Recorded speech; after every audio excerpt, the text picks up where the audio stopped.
Yogini Ekadashi Hindu calendar के आषाढ़ महीने में कृष्ण पक्ष की एकादशी तिथि भगवान विष्णु के 5वें अवतार भगवान वामन को समर्पित है और इसे योगिनी एकादशी के नाम से जाना जाता है। इस दिन भगवान विष्णु के भक्तों द्वारा किया जाने वाला व्रत या उपवास योगिनी एकादशी व्रत है। योगिनी एकादशी व्रत कोई भी व्यक्ति कर सकता है, चाहे वह युवा हो या वृद्ध, और यह उन व्यक्तियों के लिए है जो किसी भी तरह की बीमारी या स्वास्थ्य समस्याओं से बचना चाहते हैं। यह व्रत उन लोगों के लिए विशेष रूप से महत्वपूर्ण है जो कुष्ठ रोग सहित किसी भी त्वचा संबंधी समस्या से पीड़ित है। यह व्रत कई अन्य एकादशी व्रतों की तरह काफी फलदायी है और सभी पिछले पापों और बुरे कर्मों को दूर करता है और अच्छा स्वास्थ्य प्रदान करता है। योगिनी एकादशी व्रत कथा।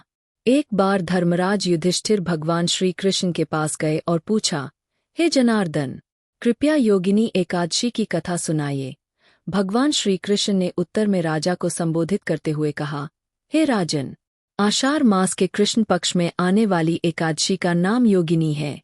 इस दिन व्रत करने से सभी पाप नष्ट हो जाते हैं और इस लोक में सुख की प्राप्ति होती है, साथ ही परलोक में मोक्ष की प्राप्ति होती है। हे राजेश्वर, यह एकादशी तीनों लोकों में प्रसिद्ध है और इसके व्रत से पाप नष्ट हो जाते हैं। मुझे पुराण में वर्णित कथा सुनाने की अनुमति दीजिए। ध्यानपूर्वक सुनिए। अलकापुरी नगर में यक्षों के शासक और शिव के भक्त राजा कुबेर का शासन था। कुबेर के सेवकों में से एक हेममाली देवता की पूजा के लिए मानसरोवर से फूल लाने के लिए जिम्मेदार था। हेममाली का विवाह विशालाक्षी नाम की एक खूबसूरत महिला से हुआ था। एक दिन मानसरोवर से फूल इकट्ठा करने के बाद हेममाली कामुक इच्छाओं के आगे झुक गया और अपनी पत्नी के साथ भोग विलास में लिप्त हो गया, लेकिन उसने कुबेर को फूल देने की उपेक्षा की। जैसे जैसे कुबेर की पूजा का समय नजदीक आता गया, क्रोधित होते राजा ने अपने सेवकों को आदेश दिया कि वे पता लगाएं कि हेममाली ने अभी तक फूल क्यों नहीं चढ़ाए हैं। स्थिति का पता चलने पर सेवक कुबेर के पास वापस आए और उन्हें बताया, हे राजन, माली अभी भी अपनी पत्नी के साथ भोग विलास में मग्न है। इस खबर से क्रोधित होकर कुबेर ने हेममाली को बुलाया। भय से कांपता हुआ हेममाली कुबेर के सामने आया। उसकी उपस्थिति देखकर कुबेर क्रोध से भर गया और उसके होंठ कांपने लगे। उसने हेममाली को डांटते हुए कहा, हे पापी और नीच दुष्ट, तूने देवताओं के स्वामी, मेरे सबसे पूज्य देवता भगवान शिव का अनादर किया है। मैं तुझे शाप देता हूँ कि तू अपनी पत्नी से वियोग सहेगा और मृत्युलोक में पहुंचकर कोढ़ी बन जाएगा।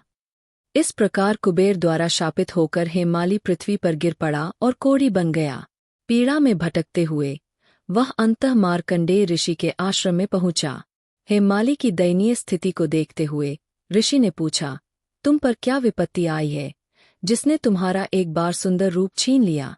अपनी आध्यात्मिक शक्तियों के माध्यम से मैंने जाना है कि तुम्हारा शरीर एक बार शानदार था। हाथ जोड़कर हेममाली ने कहा, हे मुनि, मैं यक्षराज कुबेर का हेममाली नाम का निजी सेवक था। राजा की पूजा के लिए पुष्प लाना मेरा दैनिक कर्तव्य था, किंतु एक दिन मैं अपनी पत्नी के साथ भोग विलास में लीन हो गया, जिसके कारण मैं लौटने में विलंब कर गया। फलस्वरूप मैं दोपहर से पहले पुष्प नहीं पहुंचा सका, जिसके कारण कुबेर ने मुझे पत्नी वियोग, कोढ़ तथा मृत्युलोक पृथ्वी में कष्ट भोगने का श्राप दे दिया।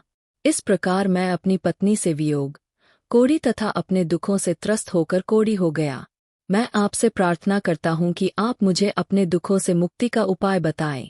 जवाब में मार्कंडेय ऋषि बोले, चूंकि तुमने मुझसे सच कहा है, इसलिए मैं एक ऐसा व्रत बताता हूँ जो मोक्ष दिलाएगा। यदि तुम आषाढ़ मास के कृष्ण पक्ष में पड़ने वाली योगिनी नामक एकादशी का व्रत श्रद्धापूर्वक करोगे तो तुम्हारे सभी पाप नष्ट हो जाएंगे और तुम स्वस्थ हो जाओगे। मार्कंडेय ऋषि के ये ज्ञानपूर्ण वचन सुनकर हेममाली बहुत प्रसन्न हुआ और उसने तुरंत योगिनी एकादशी का व्रत करना शुरू कर दिया। इस व्रत के फलस्वरूप वह पुनः अपने पूर्व स्वरूप में आ गया और अपनी पत्नी के साथ सुखपूर्वक रहने लगा। कथा का समापन करते हुए भगवान कृष्ण ने कहा, हे राजन, योगिनी एकादशी की कथा कहने या सुनने से प्राप्त होने वाला पुण्य 88,000 ब्राह्मणों को भोजन कराने के बराबर है। इस पवित्र दिन पर उपवास करने से सभी पाप मिट जाते हैं, अंततः मोक्ष की प्राप्ति होती है और स्वर्ग प्राप्ति की पात्रता मिलती है। योगिनी एकादशी का महत्व। योगिनी एकादशी का भी अन्य एकादशी व्रतों की तरह बहुत महत्व है और इसे दुनिया भर में कई हिंदू मनाते हैं।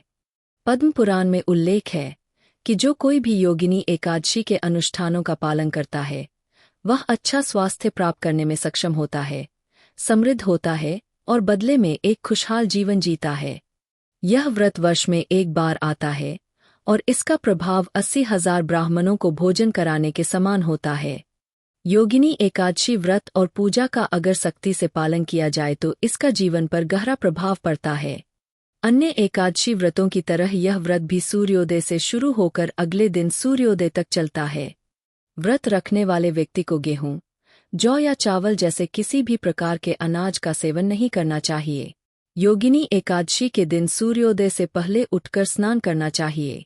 व्रत के दौरान पूरे दिन साफ सफाई रखनी चाहिए और भगवान विष्णु के मंत्रों का जाप करना चाहिए।